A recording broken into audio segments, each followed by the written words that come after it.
Paz e graça do nosso Senhor e Salvador Jesus Cristo. Amém? Ao Senhor toda a honra, toda a glória, pelos séculos dos séculos. Eu convido os irmãos a abrirem juntamente comigo a palavra de Deus na epístola de Tiago, no capítulo 1. Os irmãos lembram que a partir do domingo anterior nós nos propomos a expor toda essa carta. É uma carta extremamente prática, é extremamente profunda para as nossas vidas. E assim como o Senhor falou conosco no domingo anterior, creio que o Senhor há de falar conosco também nessa noite, por intermédio da sua santa e bendita palavra. Tiago, capítulo 1, do versículo 5 ao versículo de número 18. Diz assim a palavra do Senhor nosso Deus. Tiago 1, de 5 a 18. Se, porém, algum de vós necessita de sabedoria, peça-a de Deus, que a todos dá liberalmente, e nada lhes impropera, e ser-lhe-á concedida. Peça, porém, com fé, em nada duvidando, pois o que duvida é semelhante à onda do mar, impelida e agitada pelo vento. Não suponha esse homem que alcançará do Senhor alguma coisa. Homem de ânimo dobre, inconstante em todos os seus caminhos. O irmão, porém, de condição humilde, glorie-se na sua dignidade, e o rico na sua insignificância, porque ele passará como a flor da erva, porque o sol se levanta com seu ardente calor, e a erva seca, e a sua flor cai, e desaparece a formosura do seu aspecto. Assim também se murchará o rico em seus caminhos. Bem-aventurado o homem que suporta com perseverança a provação, porque depois de ter sido aprovado, receberá a coroa da vida, a qual o Senhor prometeu aos que o amam.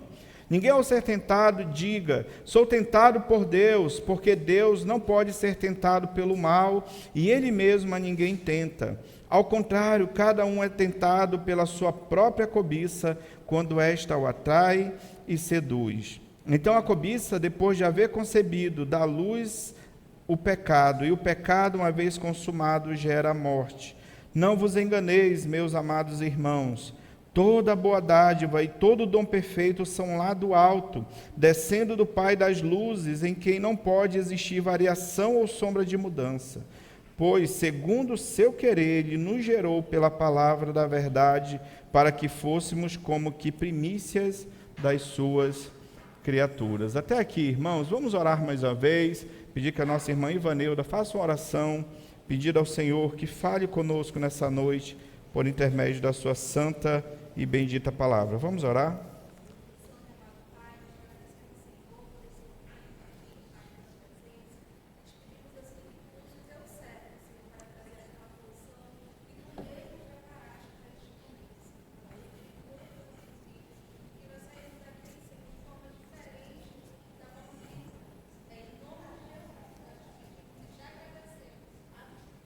Amém.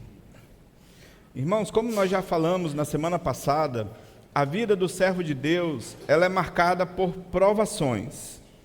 E Deus espera que os seus servos, no meio das provações, se tornem mais perseverantes. Foi sobre isso que nós falamos no domingo anterior. Mas é verdade que nem sempre nós sabemos ou temos o discernimento ou a sabedoria para lidarmos com as provações. Não é verdade? Por vezes nós nos sentimos meio que perdidos no meio das nossas próprias provações. E às vezes nos falta discernimento, nos falta sabedoria para lidarmos com ela. E Tiago, ele escreve essa carta para direcionar a sua igreja, de forma que, mesmo no meio das provações, aquela igreja vivesse de maneira sábia, com discernimento da vontade de Deus para ela. Lembrando que a sabedoria, ela é muito mais do que conhecimento. Muitas pessoas, elas têm o conhecimento, mas elas não têm sabedoria, porque muitas pessoas, elas têm muito conteúdo, mas elas não sabem colocar em prática aquilo que elas aprenderam, aquele conteúdo que elas detêm. A sabedoria é quando você utiliza tudo que você aprendeu, todo o conteúdo que você tem, para tomar as decisões corretas, as decisões que agradam a Deus e que glorificam a Deus. Mas, irmãos, à luz da Escritura, nós entendemos que a verdadeira sabedoria, ela é dada pelo Senhor, pelo seu Santo Espírito, porque a sabedoria é um atributo do próprio Deus, faz parte da essência do próprio ser divino. Nós temos alguma sabedoria, mas Deus é a própria sabedoria, e é nele que nós devemos buscar vivermos de maneira sábia. E no meio de toda aquela perseguição que aquela igreja sofria, Tiago, ele exorta os seus leitores para que vivessem de maneira sábia. Nós sabemos que a igreja, nos dias de Tiago, essa igreja da dispersão, era uma igreja que estava sendo duramente perseguida. Aqueles cristãos foram dispersos por todas as partes do Império Romano por causa de uma grande perseguição à igreja. Naqueles dias, viver como servo de Deus poderia significar o próprio martírio. E aquelas pessoas, aqueles irmãos que foram dispersos, eles perderam tudo. Eles perderam as suas casas, perderam seus bens, deixaram tudo para trás e foram, muitos deles, sem ter rumo nenhum. Saíram pela terra, saíram pelo Império Romano, sem saber exatamente como que seria a vida dali por diante. E muitos desses irmãos foram escravizados por homens que tinham posses, homens ricos, por onde eles passavam, né? Uma mão de obra mais barata. E muitos daqueles irmãos eram escravos dentro do Império Romano, na mão de tantos ricos que viviam ainda no Império Romano. E Tiago vai ensinar de maneira prática aqui, irmãos, como viver em sabedoria diante das provações. É isso que Tiago está ensinando para essa igreja, para esses irmãos, no texto que nós lemos. Eu gostaria de abordar esse tema simples, é uma pergunta. Como então, irmãos, nós podemos viver de maneira sábia à luz desse texto? Já que, por vezes, nem sempre nós sabemos lidar com as provações, nós não sabemos como encará-las, nós não sabemos como nós chegamos diante delas e como nós agimos, qual deve ser a nossa postura como homens, como mulheres de Deus. E esse texto ele nos vai ensinar como vivermos de maneira sábia. Então, em primeiro lugar, irmãos, como andar em sabedoria diante das provações? Primeiro, pedindo sabedoria a Deus. É isso que Tiago está dizendo na primeira parte do versículo. Se você observar comigo no versículo 5, ele vai dizer assim: se, porém, algum de vós necessita de sabedoria, peça de quem? De Deus, que a todos dá liberalmente, nada lhes impropera, e ser-lhe-á concedida. Peça, porém, com fé, em nada duvidando, pois o que duvida é semelhante à onda do mar, impelida e agitada pelo vento. Não suponha esse homem que alcançará do Senhor alguma coisa. Homem de ânimo dobre, inconstante em todos os seus caminhos.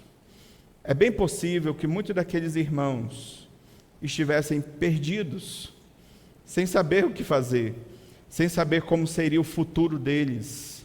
Eu não sei se alguém aqui já perdeu tudo que tinha, mas aqueles irmãos perderam tudo e possivelmente muitos deles estavam perdidos.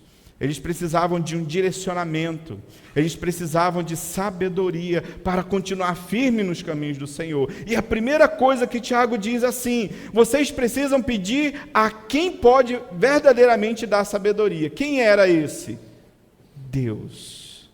Se você precisa de sabedoria, peça de Deus. Se tem alguém que pode nos conduzir em sabedoria, é o Senhor, porque Ele é a própria sabedoria. Porque nem sempre nós sabemos o que é melhor para nós, nem sempre nós sabemos que decisões tomar, nem sempre nós sabemos que caminho nós vamos seguir. Então ele diz: se você precisa de sabedoria, peça de Deus. Tiago faz questão de exortar a igreja aqui para que eles recorram à ajuda do alto, para saber como eles deveriam se conduzir dali por diante. Irmãos, nós precisamos de sabedoria para olhar a vida com os olhos de Deus, de uma perspectiva divina, de uma perspectiva cristã. Então, Tiago afirma, olha, eu escrevi Paulo aqui, ainda bem que eu não falei Paulo, olha, já escrevi Paulo aqui no sermão, ó. Primeira coisa que Tiago fala é o seguinte: se porém algum de vós necessita, peça de Deus. A sabedoria, irmãos, é um atributo do próprio Deus. Diz que Deus a todos dá liberalmente, nada lhes impropera, ou seja, Ele não lhes nega nada. Irmãos, Deus tem prazer em abençoar os seus filhos. Deus tem prazer em conduzir os seus filhos. Deus tem prazer em direcionar a vida dos seus servos, daquelas pessoas que se colocam diante de Deus, dizendo: Deus, eu preciso que o Senhor conduza a minha vida, eu preciso de sabedoria, e Deus, Ele dá liberalmente, Ele não impropera nada, Ele não nega nada. Interessante, se você olhar, quando o salmista diz que o Senhor, Ele não rejeita um pedido dos seus filhos, dos seus servos. Muitas das vezes a gente precisa de sabedoria, a gente não ora, a gente não pede a orientação de Deus, a gente não busca na sua palavra um direcionamento para as nossas vidas. E aí o texto diz: e ser-lhe-á concedida. Porque de fato, irmãos, Deus não rejeita aquele que o busca de todo o coração. É isso que o salmista diz no Salmo 66, versículo 20. Bendito seja Deus, que não me rejeita a oração, nem aparta de mim a sua graça. Você tem um pai que quer direcionar a sua vida, que quer conduzir a sua vida. Você não está sozinho. Se você precisa de sabedoria, você tem a quem recorrer. E esse a quem você pode recorrer, que é o nosso Deus, Ele tem prazer em conduzir a nossa vida, em conduzir os seus filhos. Só que daí Ele exorta no versículo 6 ao seguinte: peça, porém, com fé, em nada duvidando, pois o que duvida é semelhante à onda do mar, impelida e agitada pelo vento. Irmãos, nós precisamos pedir sabedoria a Deus, mas a gente precisa fazer direito, a gente precisa fazer com fé, a gente precisa acreditar que de fato o Senhor vai direcionar a nossa vida. A ideia aqui de inconstante, ele usa de uma onda, né, sendo agitada de um lado para o outro. A ideia é daquela pessoa que ora ela tem fé, ora ela é incrédula, ora ela está ali, né, confiando no Senhor, acreditando no agir de Deus, ora ela defina a sua fé. A gente não pode ser como a onda que é agitada, que é levada de um lado para o outro. A gente precisa ter fé, irmãos. A gente precisa verdadeiramente confiar no Senhor. A gente precisa verdadeiramente descansar no Senhor. Entrega o teu caminho ao Senhor. Confia nele e tudo Ele fará. Então vamos confiar no Senhor, irmãos. Peça, porém, com fé. Deus, irmãos, Ele é poderoso para fazer o impossível. Você crê nisso? Nós precisamos crer nisso. Nós não podemos ser como uma visita que nós fomos fazer certa feita e uma pessoa estava ali em estado terminal e fomos orar por aquela pessoa, fazer uma visita por aquela pessoa.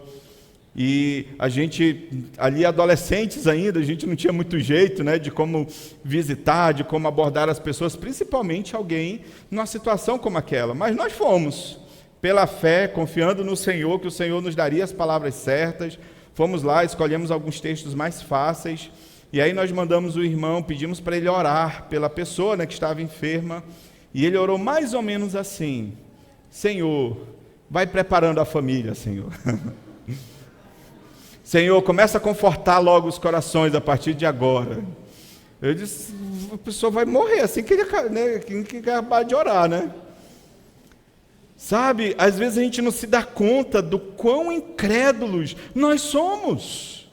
Nós servimos ao Deus Todo-Poderoso, Criador dos céus e da terra, mas às vezes a gente não confia nele, a gente não acredita que Deus pode fazer um milagre se Ele quiser na vida de alguém.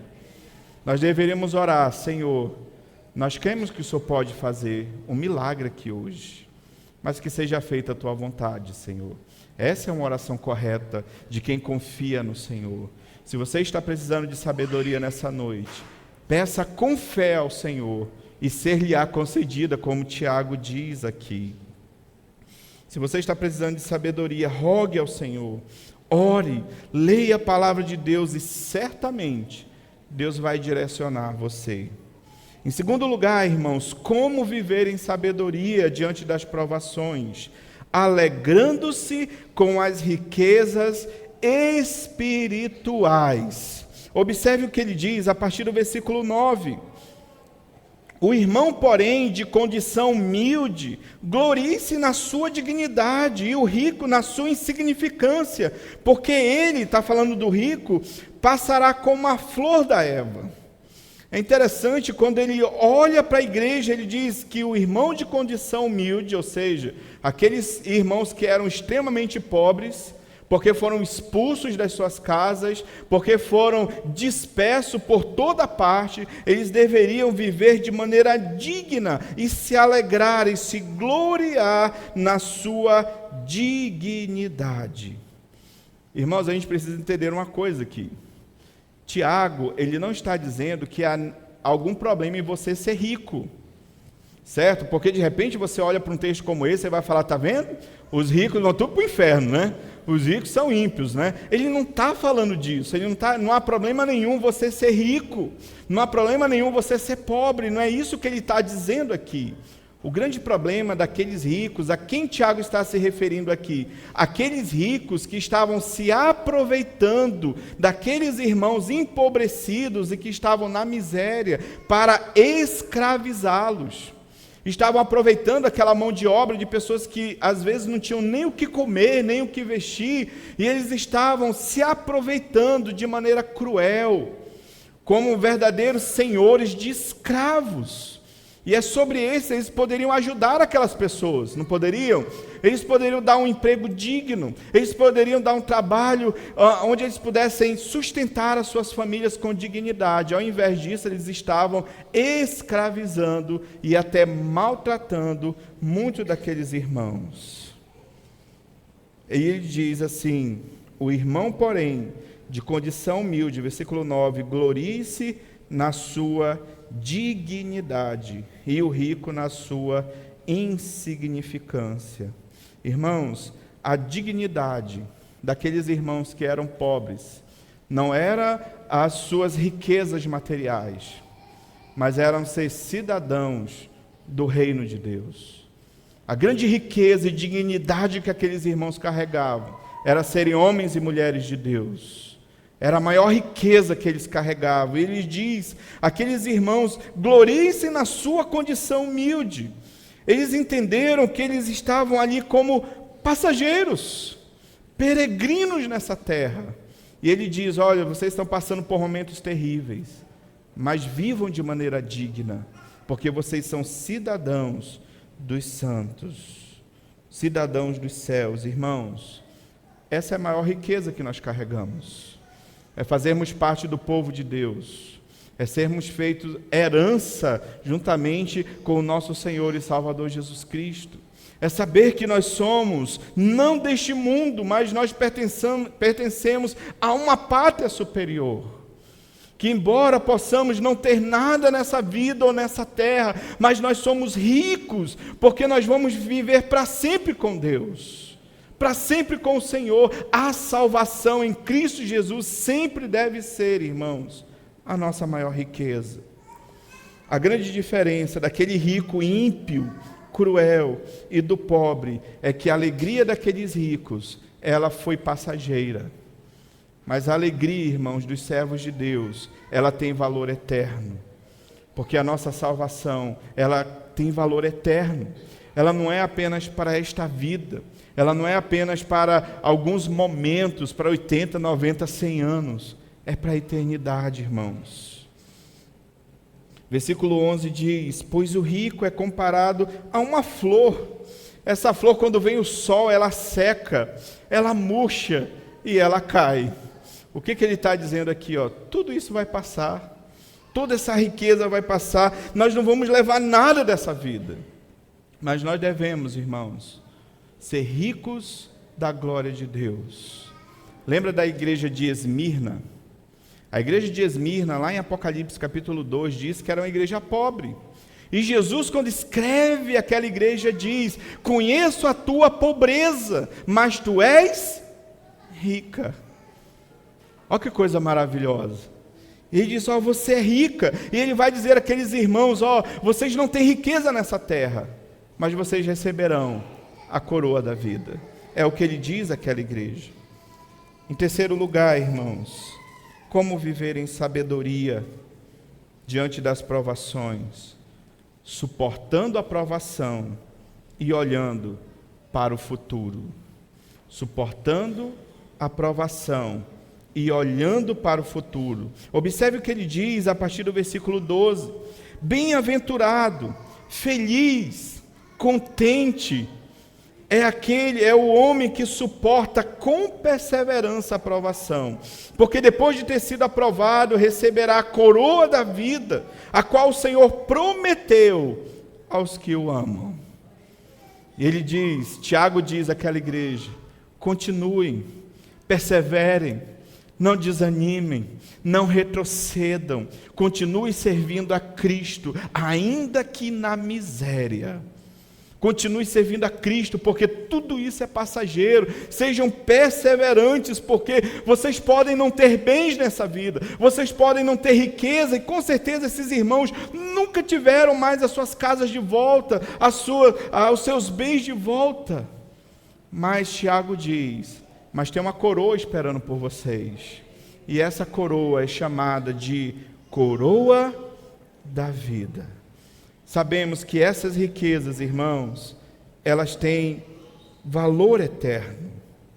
Eles receberiam a coroa da vida.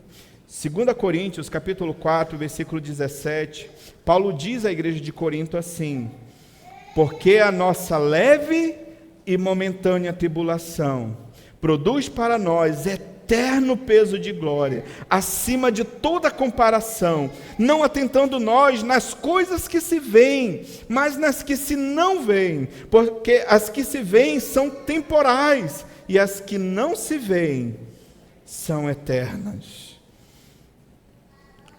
Apocalipse capítulo 2, versículo 10, quando Jesus escreve a carta, como eu falei a Esmirna, ele diz, não temas as coisas que tens de sofrer. Interessante essa expressão, porque às vezes, irmãos, nós precisamos passar pela provação, nós precisamos, para perseverarmos, para crescermos, para amadurecermos, tem coisas que é necessário que nós passemos. E ele diz, não temas as coisas que tens de sofrer.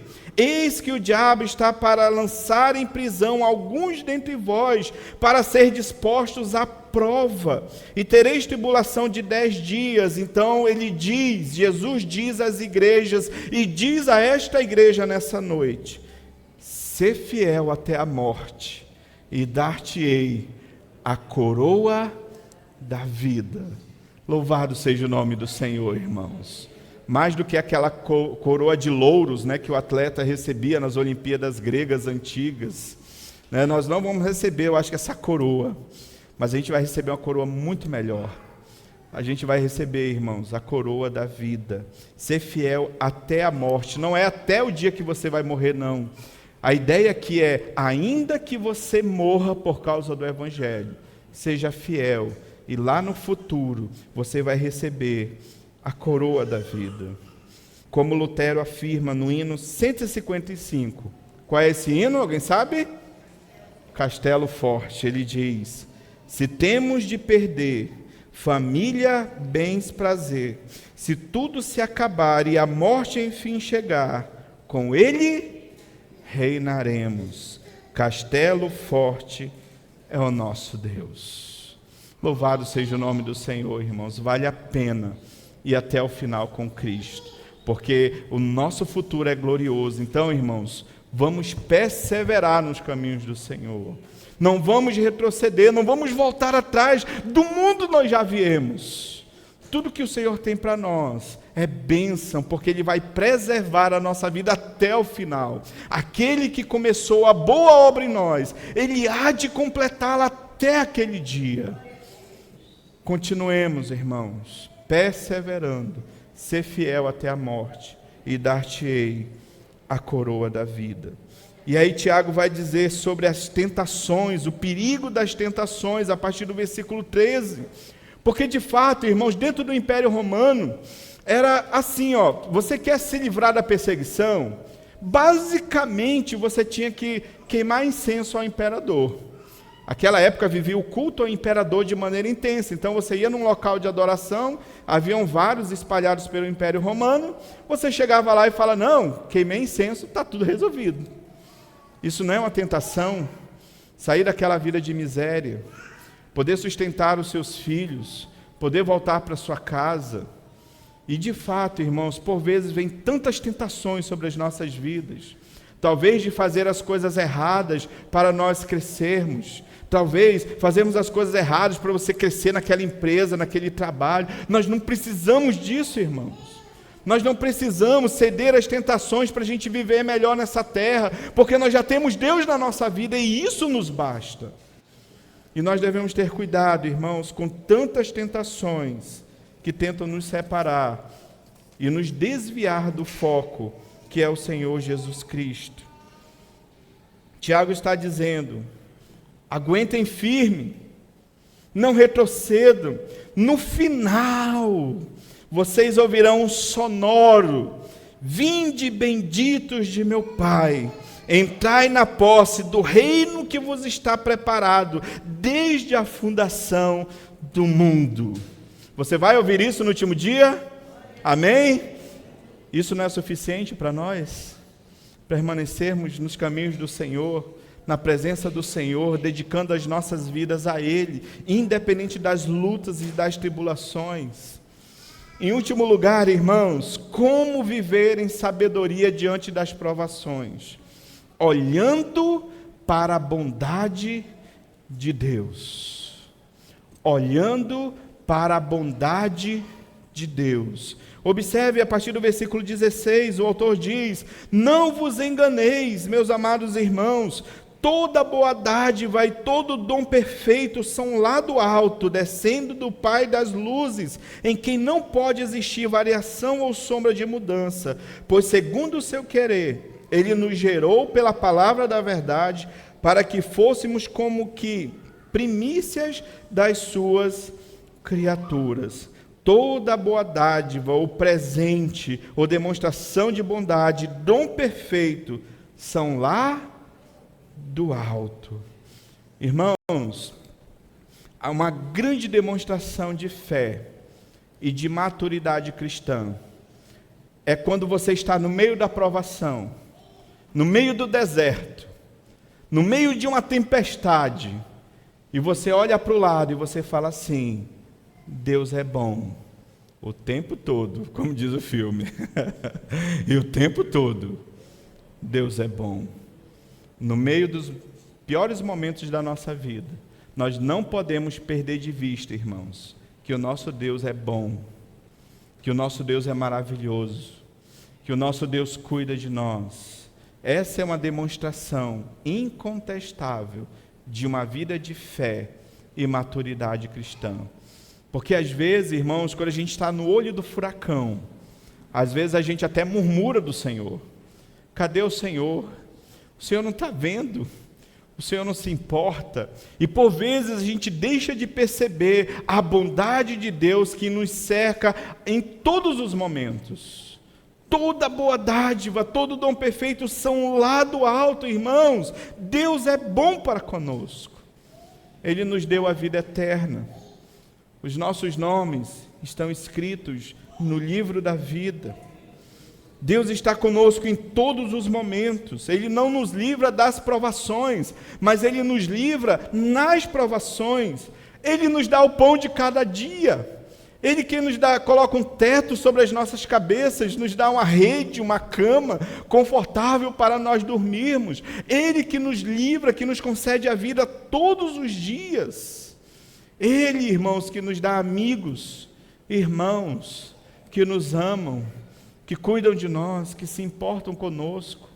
É o Senhor quem nos dá todas as coisas.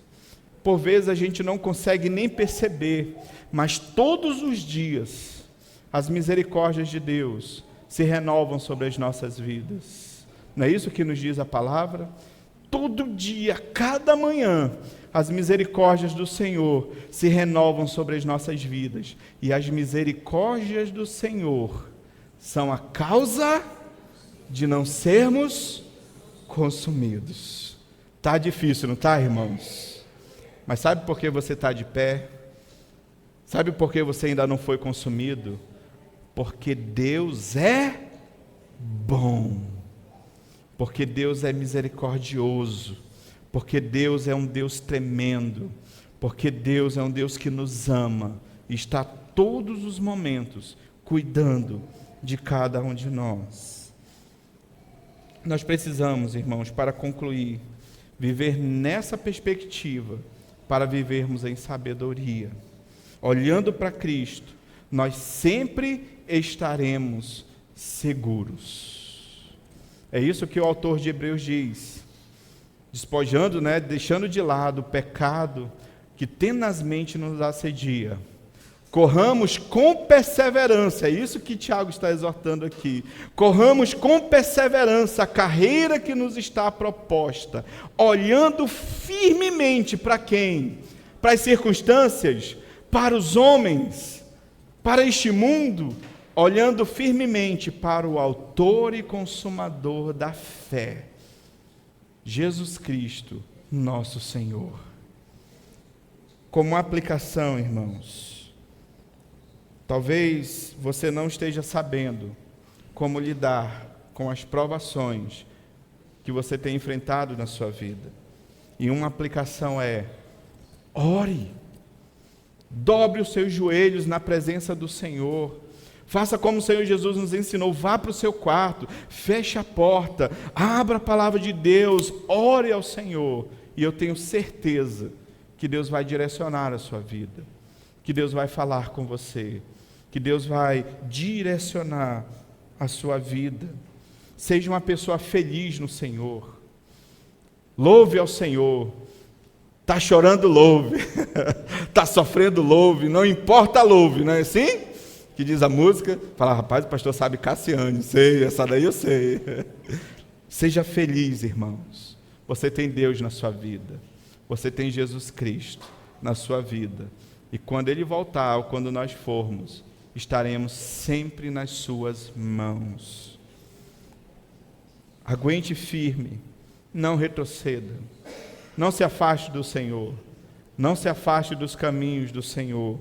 Mais dia, menos dia, Deus vai mudar a tua sorte. Olhe sempre ao seu redor, em último lugar, e veja a bondade de Deus na sua vida. Irmãos, está difícil, mas o Senhor nos deu uma família.